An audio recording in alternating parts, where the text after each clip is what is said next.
Gabriel não é pra dar close na minha cara, porque eu fiz a maquiagem correndo. É a primeira vez do Jorge, então a gente tem que dar um desconto. Oi, Gabriel. Oi, eu sou o Jorge Guerra. Eu sou a Kelly Cadanos. E esse é o Direito em Português, o projeto da Regra dos Terços que te ajuda a entender um pouco melhor sobre os assuntos jurídicos que são a bola da vez na discussão. Hoje, continuando a nossa série sobre direitos humanos, vamos falar sobre o direito de propriedade. Fica com a gente! Quando falamos sobre direitos humanos ou direitos fundamentais, geralmente os primeiros exemplos que vêm à nossa cabeça são os direitos à saúde, à liberdade religiosa, à liberdade de expressão. Mas tem um direito fundamental que é pouco discutido e que pode passar despercebido. É o direito à propriedade. Então vamos falar mais um pouco sobre ele nesse vídeo para entender do que ele se trata. Esses direitos estão garantidos pela Declaração Universal dos Direitos Humanos, no artigo 16. Porra, mas daí o Eric me fode, né, que deixou o WhatsApp ligado. Esses direitos estão garantidos pela Declaração Universal dos Direitos Humanos, no artigo 17, que diz o seguinte: toda pessoa, individual ou coletiva, tem direito à propriedade. E ninguém pode ser arbitrariamente privado da sua propriedade.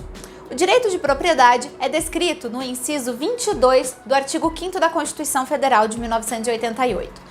Nele estão previstos direitos fundamentais com o objetivo de assegurar uma vida digna, livre e igualitária a todos os cidadãos do país, conforme a gente já explicou aqui em outros vídeos sobre direitos humanos. Em resumo, podemos pensar no direito de propriedade como o direito de uma pessoa, dentro dos limites da lei, de dispor e usufruir de um bem, e também de determinar o que é feito com ele. Ou seja, o direito de propriedade garante que qualquer cidadão tem direito de possuir. De acordo com a jurista brasileira Maria Helena Diniz, o direito de propriedade pode ser entendido... Pera. Pedir pra parar, parou? Ignorei a palavra, que era o direito de possuir bens. Eu disse que era só de possuir. Possuir o quê? O que? Possuir bens, possuir seres humanos, capeta. Por aí. Já estão.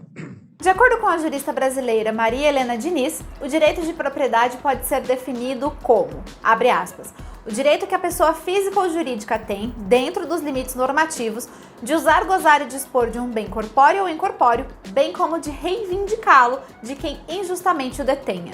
Porra, Jorge, mas daí você fode também, né? Não entendi bosta nenhuma do que essa mulher falou. Mas agora eu vou explicar, e aí todo mundo vai entender. Essa é a jogada. Para compreender melhor essa definição, nós vamos analisar ela sobre 3 pontos. O primeiro é o direito de uso de um bem. Ele diz respeito ao direito de usufruir do bem ou colocá-lo à disposição de outra pessoa sem que essa pessoa possa modificar a substância do bem. Por exemplo, se você é proprietário de imóvel, pode usufruir dele, emprestá-lo ou alugá-lo, mas quem alugar, por exemplo, não vai poder fazer reformas sem a autorização do proprietário. O segundo é o direito de gozo sobre o bem.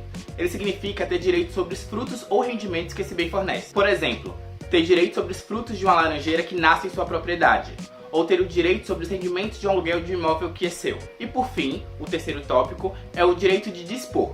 Esse é o direito que mais expressa o domínio ou a posse sobre o bem. Ele significa que você pode optar por vendê-lo, doá-lo ou trocá-lo. A Constituição de 88, que marcou a redemocratização do país e está vigente até os dias atuais, mantém o entendimento de que o direito de propriedade, assim como qualquer outro direito fundamental, não é absoluto.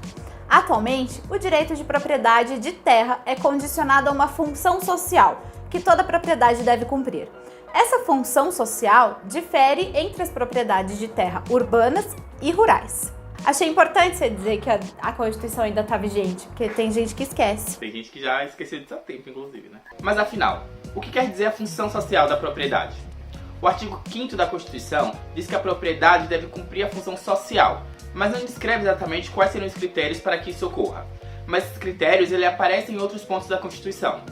Por exemplo, no artigo 182, a Constituição afirma que a propriedade urbana cumpre a sua função social quando atende às exigências fundamentais de ordenação da cidade expressas no plano diretor. Já a função social das propriedades rurais são descritas no artigo 186. Ele diz o seguinte: a função social é cumprida quando a propriedade rural atende simultaneamente, segundo critérios e graus de exigência estabelecidos em lei, aos seguintes requisitos: aproveitamento racional e adequado, utilização adequada dos recursos naturais disponíveis e preservação do meio ambiente, observância das disposições que regulam as relações de trabalho, exploração que favoreça o bem-estar dos proprietários e dos trabalhadores. Por exemplo, uma propriedade rural que esteja fechada há muitos anos, sem produzir qualquer insumo, não estaria atendendo ao que se espera de uma propriedade rural, correto?